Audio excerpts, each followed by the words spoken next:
I'll be showing you how to get oh no, I'm lagging.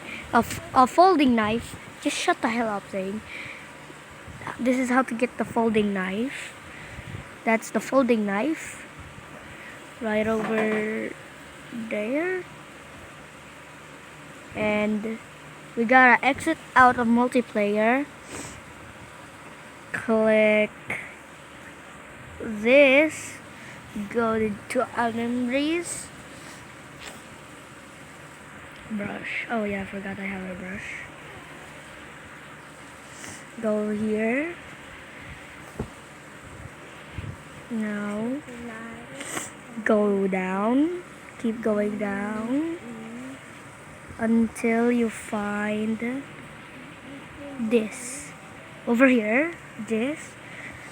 Click redeem if you have enough. Click redeem. I have this already, so and here is the folding knife. This is no clickbait, no refund, no things.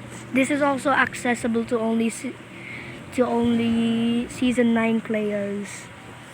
Actually, I mean, this is only accessible to season 9. I'm sharing this for you so that you have a fun time using this folding knife. So goodbye.